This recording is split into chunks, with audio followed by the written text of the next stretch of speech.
우리 가인 얘기 다시 돌아가서 내가 밭을 갈아도 땅이 다시는 그 효력을 내게 주지 아니할 것이요 너는 땅에서 피하며 유리하는 자가 되리라 라고 하면서 하나님께서 이제 가인에게 벌을 내리시는 이제 장면이 나옵니다. 근데 그 벌이 뭐냐? 하나는 땅이 다시는 그 효력을 내게 주지 않는다라는 좀 어렵게 이제 번역된 구절이죠. 근데 쉽게 말하면 농사를 져도 열매를 못 맺는 벌을 받았습니다. 그러니까 열매 없음이라는 벌입니다. 그러니까 우리가 하나님을 온전히 따르지 않는 자는 어떤 벌을 받는가? 열매 없음이라는 벌을 받습니다. 우리 안에 하나님을 온전히 따르지 않으면 성령의 열매를 맺을 수가 없고 우리 안에 진정한 영혼의 기쁨을 그 열매를 맺지 못하는 것을 보여주고 있습니다. 그리고 또 하나의 독특한 벌을 주셨어요. 땅에서 피하며 유리하는 자가 되라. 그러니까 유리한다, 떠돌아다니는 벌을 주셨습니다. 사실 이 가인이 농사를 지을 수 없기 때문에 농사를 짓지 못하면 뭐 먹고 살죠? 이제 이렇게 얘기하면 보통 이제 동물 잡아먹어요 이제 이렇게 얘기하시거든요. 근데 여기는 아직 이제 노아 시대 이전이기 때문에 고기를 먹지 않던 시대입니다. 그러면은 뭐 먹고 살죠? 과일이요 이제 답을 하시거든요. 보통 과일을 따먹고 살려면 좀 힘들어요. 왜냐하면 떠돌아다녀야 되잖아요. 맞죠? 그러니까 가인은 이제 떠돌아다니면서 이 죄 지은 삶이 얼마나 비참하고 힘든 것인가를 사람들에게 보여주는, 그래서 삶으로 죄는 이렇게 무서운 겁니다를 설교하는 사람으로 살아가도록 주님께서 얘기하신 겁니다. 그러니까 이제 가인이 떠돌아다니면서 형제들을 만나게 될 거 아닙니까? 1번 형제니까. 그럼 지나가면서 오빠 왜 이렇게 살아? 그러면은 내가 너도 알다시피 아벨을 분을 못 참아서 죽였잖아. 하나님이 벌 주셨어. 죄는 이렇게 무서운 거야. 이러면서 떠돌아다니면서 사실은 빌어먹고 살았어야 되죠. 그런데 하나님 이 가인이 어떻게 하냐? 자, 16절을 한번 읽어볼게요. 시작. 가인이 여호와 앞을 떠나서 에덴 동쪽 놋 땅에 거주하더니. 지금 하나님께서는 떠돌아다니라고 했습니다. 그런데 가인이 어떻게 하죠? 거주하기 시작합니다. 성을 쌓고 스스로를 지키기 위해 성을 쌓고 거주하는 스토리가 이어집니다. 이후에 이제 성 쌓는 스토리는 다시 바벨탑에서 한번 좀 짚어드릴게요. 어쨌든 하나님이 주신 벌을 거부하고 정착을 시도합니다. 스스로 지키기를 시작합니다. 그러면 이제 질문입니다. 거주하면서 열매를 맺지 못하는, 농사를 짓지 못하는 가인은 어떻게 살았을까요? 뭘 먹고 살았을까요? 제가 만화로 그려왔어요. 약육강식 했을 겁니다. 무슨 소리냐? 주변에 있는 형제들 것을 빼앗으면서 살았을 겁니다. 이제부터 가인은 철저하게 하나님과 멀리 떨어져서 난 하나님 없이도 살아날 수 있어. 그러면서 자신의 힘을 가지고 주변 사람들을 고통스럽게 하고 빼앗아 먹는 삶. 그래서 하나님 믿지 않는 사람들의 대표적인 삶인 약육강식의 삶을 시작할 겁니다. 하나님 안 믿는 사람들은 늘 약육강식하죠. 세상은 약육강식합니다. 하나님 믿는 사회는 어떤 사회? 약육강식하지 않고 서로 사랑으로 품는 사회. 그래서 어느 정도로 우리가 서로 품어준다고 했죠? 사자도 풀을 뜯어먹는. 그러니까 육식동물마저도 약육강식하지 않아도 되는 사회입니다 라고 성경이 이야기하죠. 근데 이 가인의 자손들은 이제부터 약육강식을 시작할 겁니다. 그러면서 이 성경 읽으면서 첫 번째 어려운 이제 구절을 여러분들이 만나요. 이제 아까 읽으면서도 웃으셨는데 계속 낳고가 이제 반복되는 게 시작되죠. 4장부터 시작해서 5장 전체가 낳고가 쭉 이제 반복됩니다. 그래서 이제 여기서 성경을 이제 놓고 싶잖아요. 그래서 여기서 놓으시면 안 되죠. 그럼 창세기를 못 읽으니까요. 그래서 창세기 11장까지 좀 해서 아브라함 재밌으니까 아브라함까지 좀 읽다가 그래 좀 힘을 내자. 그러면 이제 출애굽기 갔다가 성막에서 넘어지고 성막을 통과하면 레위기에서 넘어지고 네 거기를 다 통과해도 역대기가 기다리고 있죠. 네 그래서 이 낙고가 참 어려운데 오늘은 왜 이 족보가 쓰여 있는지를 좀 보여드릴게요. 이 지금 4장에는 아내와 동침하여 그가 임신하여 에녹을 낳았다라고 하면 지금 가인 스토리 나오면서 가인이 에녹을 낳고 에녹은 이랏을 낳고 하면서 가인 족보가 먼저 나오고요. 그 다음 5장에는 아담이 낳은 족보가 시작됩니다. 그래서 아담이 셋을 낳고 셋이 이제 자녀들을 쭉쭉 낳는 스토리. 그렇게 해서 10명이 선별돼서 나오고 있습니다. 족보에 가인 쪽으로 해서 10명, 그 다음에 셋으로 해서 10명이 나옵니다. 근데 그 중에서 7번째가 제일 중요해요. 그래서 7번째를 맞춰놨어요. 그래서 가인의 자손 쪽으로 아담으로부터 7번째는 라멕이라는 대표자를 넣어놨고, 이 셋의 자손으로는 7번째로 대표자 에녹을 넣어서 둘을 비교하고 있는 본문이 족보로 지금 나오고 있습니다. 자, 그럼 한번 보면은요, 먼저는 이제 가인의 자손 쪽을 보면은요, 가인의 자손의 대표자 라멕을 보면, 라멕이 두 아내를 맞이했으니 하나의 이름은 아다요, 하나의 이름은 실라였더라 하면서 처음으로 일부 다처제를 시행하는 이 라멕의 모습이 나옵니다. 우리 수련회 때 얘기 들으셨죠? 들었지만 복습을 해야 되나요? 네, 살짝 복습하면, 자, 일부 다처제를 왜 했다고 얘기했죠? 3가지 됐습니다. 3가지. 첫 번째로는 전쟁으로 많은 남자가 죽었기 때문에 아마도 일부 다처제를 했을 거다. 이 얘기를 드리면서 저희 외가 쪽에 있는 세 부인과 한 마을에 살고 있는 할아버지 얘기 드렸었죠. 왜 세 부인과 사냐? 유일하게 사지가 멀쩡하게 돌아와서 경제력이 있었기 때문에 혼자 살 수밖에 없는 마을의 처녀들을 거두어 들이면서 그렇게 이제 세 부인과 한 마을에서 사는 일이 있었다라고 말씀드렸죠. 그래서 일부 다처제가 시행된 첫 번째 이유로는 전쟁으로 많은 남자가 죽었을 것이다. 즉 약육강식이 만연했다라는 것을 우리가 알 수 있습니다. 그리고 두 번째로는 경제가 중요해진 거예요. 농사는 무조건 경제력이죠. 자식이 많은 게 중요하죠. 내가 많은 자식을 낳기 위해선 많은 여자가 필요하지. 그래서 많은 여자를 거느리는 일들이 일어났다. 돈 욕심 때문이다. 그다음에 세 번째는 음욕 때문에, 그러니까 많은 여자를 품으려고 하는 이 욕망 때문에 그랬을 것이다. 요 3가지를 이제 학자들이 들고 있습니다. 어쨌든 욕망이 가득해졌다라고 지금 성경이 설명을 하고 있는 겁니다. 그러면서 라멕이 이제 노래를 하나 지어 부릅니다. 라멕의 아내들에게 이르되 아다와 실라여 내 목소리를 들으라. 라멕의 아내들이여 내 말을 들으라. 나의 상처로 말미암아 내가 사람을 죽였고 나의 상함으로 말미암아 소년을 죽였도다. 한 이 젊은 남자와 아마도 뭔가 다툼이 있었던 것 같아요. 시비가 붙었던 것 같습니다. 근데 그때 어떻게 했냐? 라멕이 자기가 상처 입었다는 것 때문에 이 젊은 소년을 죽였다라고 이야기합니다. 근데 그 죽인 것을 쉬쉬하고 숨기는 것이 아니라 오히려 자랑하고 지금 노래를 부르는 스토리가 나오는 겁니다. 그래서 라멕을 위하여서는 벌이 77배. 그러니까 가인을 죽인 자는 하나님께서 벌을 7배나 내리겠다라고 말씀하셨지만 나를 죽인 놈은 77배의 보복을 할 거야. 우리 집안이. 그러니까 함부로 하지 마 하면서 오히려 떳떳하게 자랑하는 모습을 보입니다. 이것을 통해서 죄를 자랑하는 시대가 되었구나라는 것을 우리가 좀 살펴볼 수가 있죠. 세상이 약육강식이 강해지고 죄를 더욱더 자랑하는 시대로 변하고 있더라는 겁니다. 그래서 죄를 자랑하는 악한 시대가 되었다라고 해봤습니다. 여러분은 혹시 죄를 지으면서 자랑하고 있지 않습니까? 어떤 거 자랑하고 계세요? 그 요새 미국하고 이란하고 전쟁하잖아요. 트럼프 대통령이 대통령 되고선 전쟁을 몇 번째 하는지 모르겠어요. 맞죠? 근데 트럼프 대통령이 미국 기독교의 지지를 받는 대통령인 거 알고 계시죠? 그러니까 참 슬픕니다. 그런 걸 볼 때마다. 기독교가 전쟁을 옹호하는 종교가 됐고 그것을 자랑합니다. 승리했다고 자랑해요.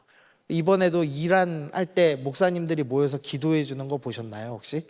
미국 백악관에 목사님들이 와갖고 트럼프를 손을 얹고 기도를 해줬습니다. 승리하도록. 그러니까 이 사람 죽이는 일을 자랑하는 시대가 됐습니다. 기독교가 지금 저 악한 시대와 동일한 모습을 우리가 보게 되는 거죠. 네, 또 이렇게 얘기했다고 제가 보수를 지지하지 않는 또 빨갱이 목사라고 오해받을까봐 좌우를 좀 맞춰보면 저는 또 슬픈 거, 우리나라가 지금 천궁이라는 미사일을 수출하고 있습니다. 알고 계십니까?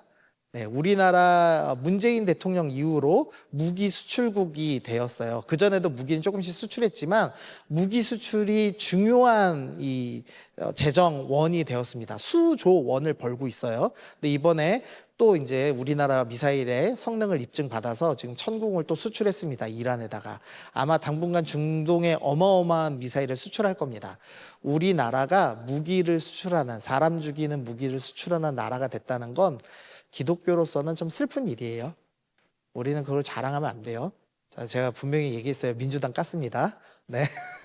저는 진짜로 뭐 민주당에 있는 정치인들도 좋아할 수 있고 국민의힘 정치인도 좋아할 수 있지만 무기를 수출하는 나라로 거듭나려고 애쓰는 거는 썩 좋은 건 아니다라고 생각하고 있어요. 여러분도 그걸 위해서 좀 기도해 주시면 좋을 것 같아요. 어쨌든 죄를 자랑하는 세상이 되었습니다. 지금 온 세계가. 그리고 우리 개인도 죄를 자랑하는 시대가 되었죠. 인스타그램에 제가 청년들이 먼저 친구 추가 안 하면 제가 친구 추가 잘 안 하거든요.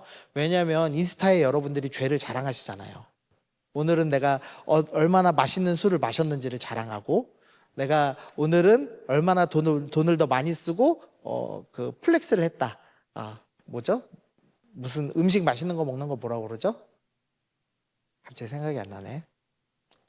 뭔데? 네 글자. 네, 오마카세. 네. 네, 감사합니다. 네. 그런 거 먹었다가, 물론 먹을 수는 있죠, 한 번씩. 먹을 수는 있죠. 그러나 그게 이제 예수 그리스도를 자랑하는 삶이 아니라 순수하게 내가 잘 먹고 잘 살고 이렇게 이쁘고 이렇게 젊고 몸매가 아름답고 뭐 이런 거 자랑하면서 우리가 살고 있잖아요. 그게 그리고 너무 이렇게 자랑스러워하는, 즐기는 문화가 되어 있죠. 죄를 즐기고 자랑하는 시대에 살고 있습니다, 우리가. 그런데 그게 바로 저 가인의 자손들의 모습이었다라는 것을 보여주죠. 계속해서 가인의 자손들 쭉 목록이 나옵니다. 그러면서 람에게 아들들 3명이 나와요. 야발은 가축을 치는 자의 조상이 되었고, 유발은 수군과 통수 잡는 자의 조상이 되었고, 두발가인은 구리와 쇠로 여러 가지 기구를 만드는 자가 되었다라고 합니다. 가축을 치는 자의 조상, 당신은 고기를 먹지 않았기 때문에 패션 산업이 발달했다. 그러니까 가죽만 팔아도 먹고 살 수 있을 패션 산업이 발달했다. 그다음에 수군과 통소, 예술 문화죠. 예술 문화가 발달했다. 구리와 쇠는 여러 가지 기구, 그러니까 단순히 문명이 발전했다라는 의미도 있지만 쇠로 만들 수 있는 무기를 만들어서 더 살인이 만연해지고 있다라는 것을 보여줍니다. 그래서 이렇게 좀 정리해 볼 수 있어요. 패션 산업이 발달했다, 예술 문화가 발달했다, 산업과 무기가 발달했다. 가인의 자손들이 이렇게 문명을 발달시킵니다. 그러니까 뭔가 세상적으로 볼 때 되게 그럴싸하고 괜찮아 보이는, 발전하는 것처럼 보이는 삶을 살고 있더라는 겁니다. AI가 이렇게 멋지게 만들어줬어요. 야발은 패션 숍을 해놨고, 유발은 저 클럽, 그다음에 두발가인은 저렇게 기계를 만드는 걸로 그림을 그려줬는데, 이렇게 세상이 점점 예수 안 믿는, 하나님을 떠난 사람들을 통해서 세상이 막 발전하는 모습을 지금 이 4장과 5장 스토리가 보여주고 있는 겁니다.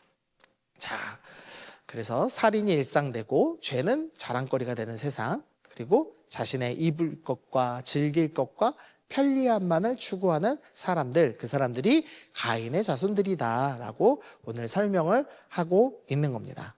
그런데 이제 셋의 족보가 나와요. 이제 4장에 나오는데, 이제 아담이 다시 자기 아내와 동침함에 그가 아들을 낳았습니다. 가인과 아벨이라는 두 자녀가 있었는데 아벨이 죽었죠. 그래서 셋이라는 이제 새로운 아들을 낳았습니다. 그리고 나서 하나님이 내게 가인이 죽인 아벨 대신에 다른 씨를 주셨다라고 얘기합니다.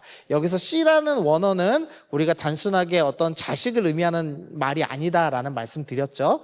여인의 씨가 원수의 머리를 깨부신다라는 이야기를 창세기 3장 15절에서부터 시작했죠. 그래서 아담이 이 가인과 아벨이 이제 서로 죽이는 그 사건을 보면서 그러면 메시아는 씨는 누구를 통해 오는가?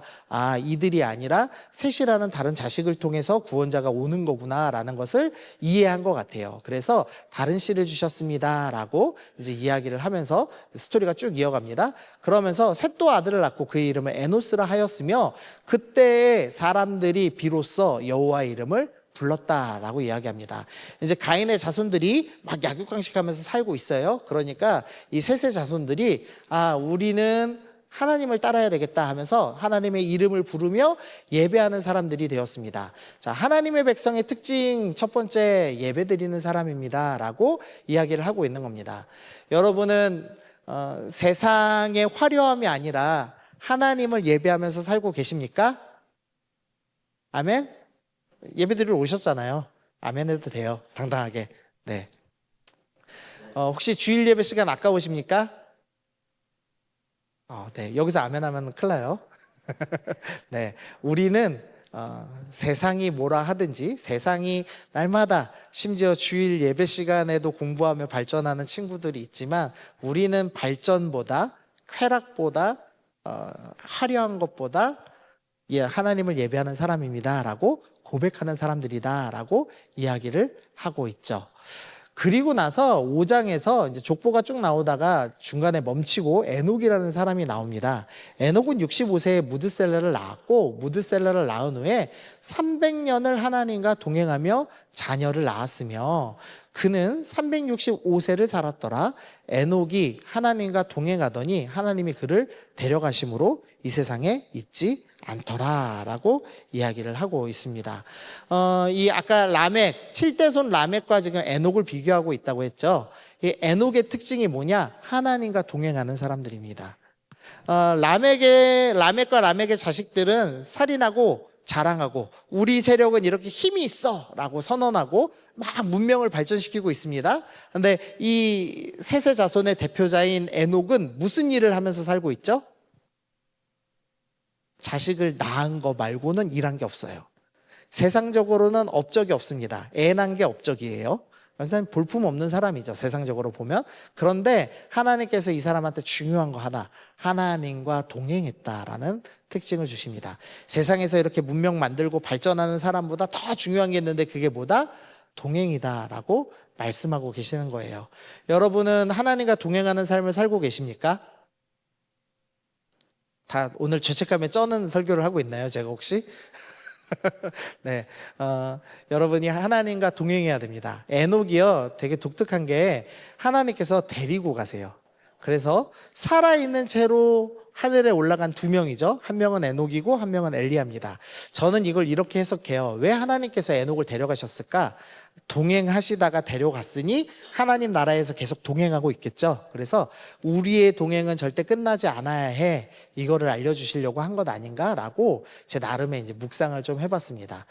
우리는 예수님 믿는 사람으로서 하나님을 예배하며 하나님과 동행하는 삶을 살아야 되는데 그것은 끝나는 것이 아니라 계속되는 삶이어야 된다.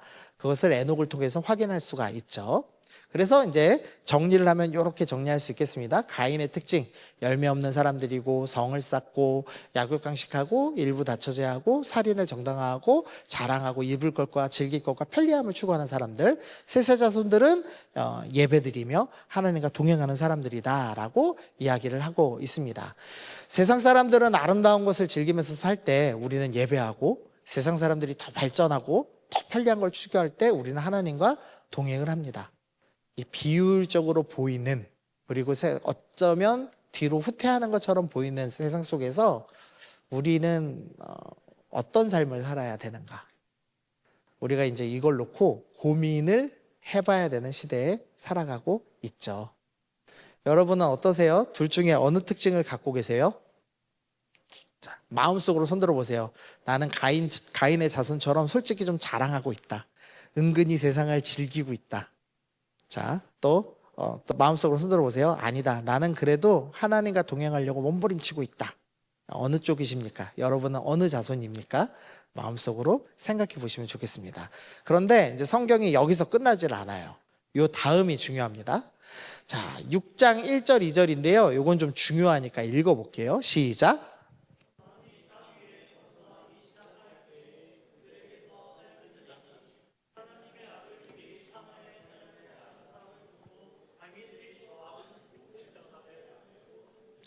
네.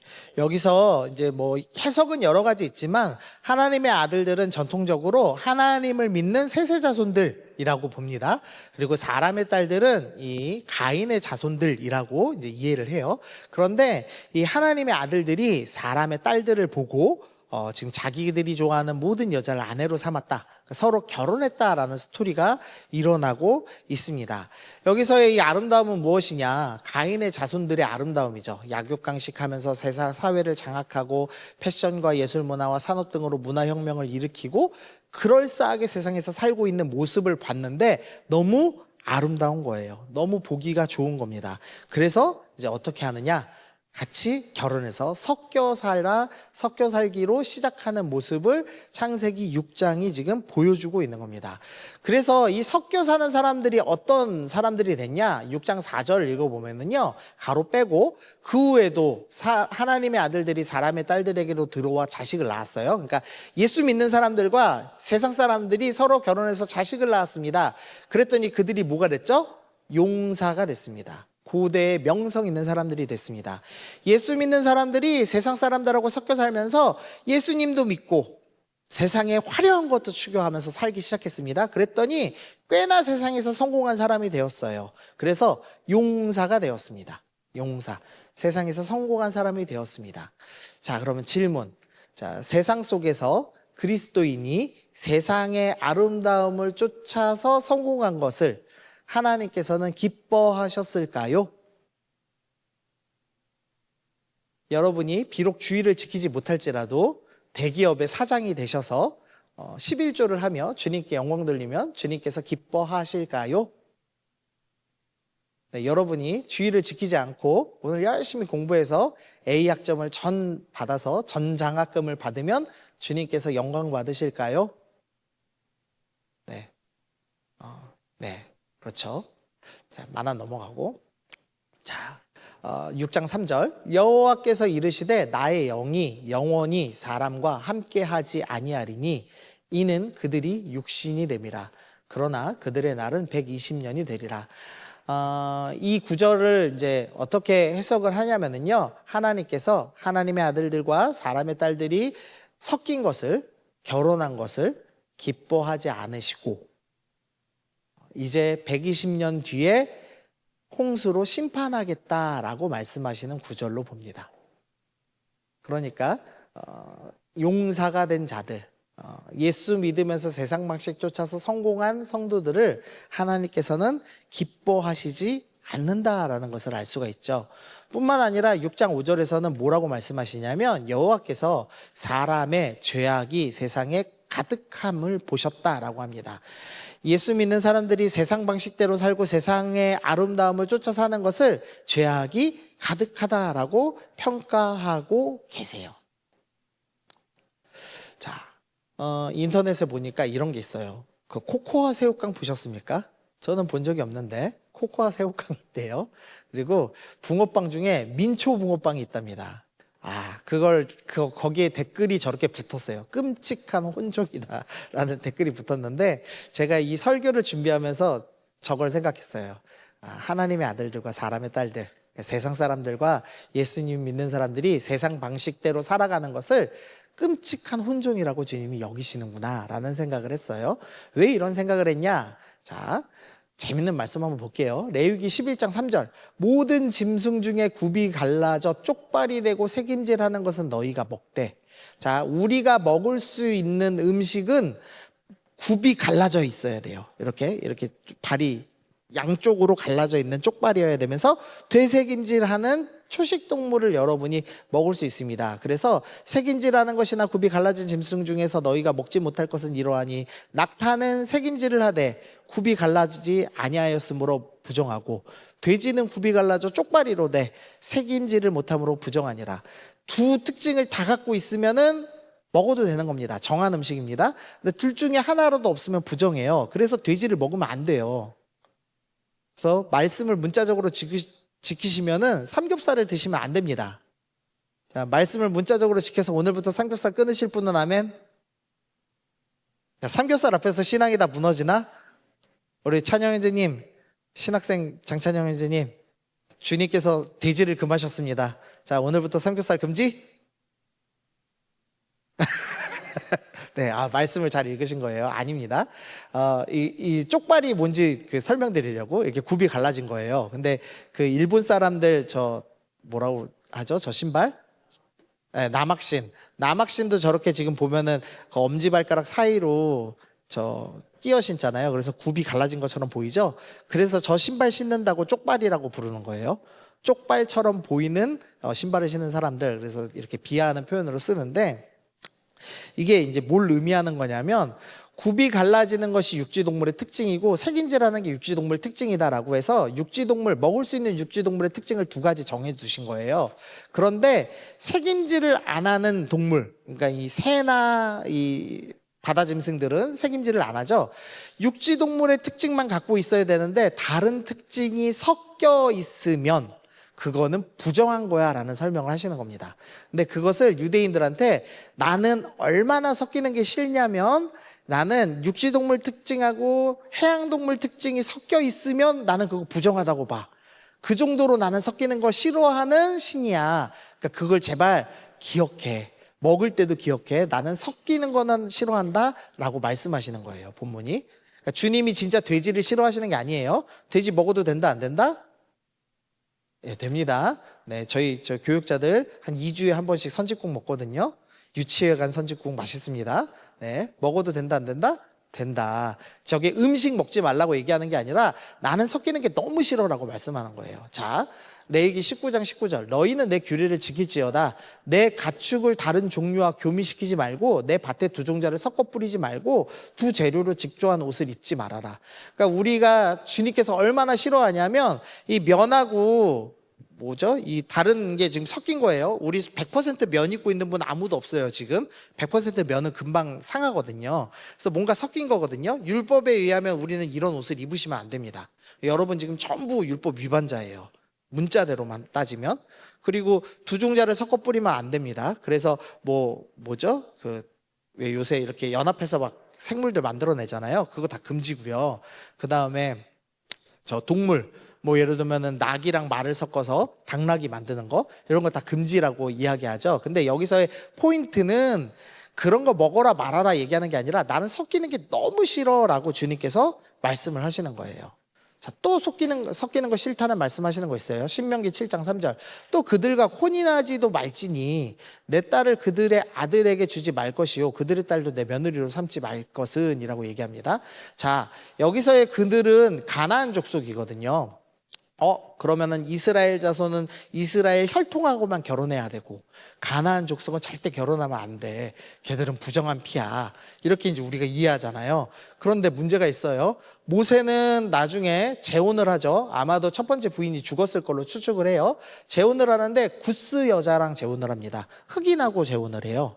그리고 보아스가 룻이라는 모압 여자랑 결혼하죠. 그렇게 해서 아들을 낳고 나와서 다윗이 태어나거든요, 나중에. 그러면 하나님께서는 정말 이스라엘이라는 족속이 가나안이라는 이 불순한 피와 섞이는 것, 결혼하는 것을 반대하신 겁니까? 그게 아니죠. 그러면 뭐냐? 세상 문화에 섞이는 거 난 너무 싫어, 이 얘기하고 계시는 거예요. 지금 하나님께서 반복해서 너희 절대 섞이지 말아라 라고 말씀을 하고 계시는 겁니다. 그래서 고린도후서에서 이렇게 얘기합니다. 너희는 믿지 아니하는 자와 멍에를 함께 매지 말라. 멍에는 동물이 두 마리 소가 이렇게, 그림 바로 보여드릴게요. 이렇게 매고 있는 게 멍에입니다. 자, 믿지 않는 자랑 멍에를 같이 매지 말라. 빛이 어둠과 어찌 사귀며, 또 줄친 것만 읽어보면 우리는 살아계신 하나님의 성전이다. 너희가 하나님의 백성인데 어떻게 세상을 쫓아 사냐라고 사도 바울이 얘기하는 거예요. 두 짐승이 서로 다른 방향을 가면 같은 방향으로 갈 수가 없습니다. 쪼개리든지 한쪽으로 쫓아가는 거죠. 그럼 예수 믿는 사람들이 세상 문화를 쫓아서 세상의 아름다움을 쫓아 사는 것은 사실은 세상을 쫓아서 그냥 사는 사람이다라고 이야기를 하고 있는 겁니다. 주님께서 제일 죄악되다고 생각하는 게 뭐냐? 여러분이 예수 믿는 사람이 세상 쫓아 사는 것이라고 말씀을 하고 있다는 겁니다. 자, 다시 한번 요 문구를 놓쳐. 가인의 자손의 특징, 열매 없는 자들이라고 얘기했죠. 여러분이 예수 믿는 척하면서 세상을 쫓아 살 때 여러분이 이 징벌을 받아요. 열매 없음. 여러분 삶 가운데 성품의 변화가 전혀 없고 성령의 열매가 다 성품이잖아요. 네, 여러분이 예수를 믿은 지 10년이 넘었는데 성품이 변하는 게 하나도 없어. 여자친구랑 말싸움하면 뭐 깨부셔. 절제를 못해. 막 카푸어야 지금. 코인에 지금 물렸어. 네, 열매 없는 자들입니다. 열매 없는 자들. 네, 저 여러분 코인에 물린지 안 물린지 몰라요. 그냥 얘기하는 겁니다. 자, 여러분이 인스타에서 날마다 술 먹는 걸 자랑하고 있다면, 돈 많은 거 자랑하고 있다면, 이번에 내가 일확천금을 얻었어 자랑하고 있다면 여러분은 가인의 자손인 거죠. 구원 받을 수 있을지는 모르겠어요. 그러나 주님께서는 여러분의 삶을 죄악이 가득하다, 나는 정말 싫다, 섞이는 게 너무 싫다 라고 주님께서 말씀하고 계시다는 겁니다. 그래서 마지막 페이지입니다. 세상에서 인정받는 사람으로 살아가지만 하나님께서는 악하다고 하시는 세상과 섞인 용사가 아닌가를 생각해 보십시오. 여러분이 세상적으로 성공하고 잘났다고 주님이 기뻐하시는 게 아니라는 것을 좀 기억하시면서 나는 하나님을 예배하고 있나? 나는 하나님과 매일의 삶 가운데 동행을 하고 있는가에 대해서 진지하게 고민하실 때가 되었습니다. 아멘. 네, 우리 마음에 찔리는 걸 좀 적어 보실래요? 나 이거 안 해야 되겠다. 우리 차영팀은 이제 나오시고요. 우리 하나만 적어 봅시다. 나 지금 이 설교 들으면서 이거 제일 찔렀어. 내가 이거 자랑하는 거 좀 멈춰야겠다.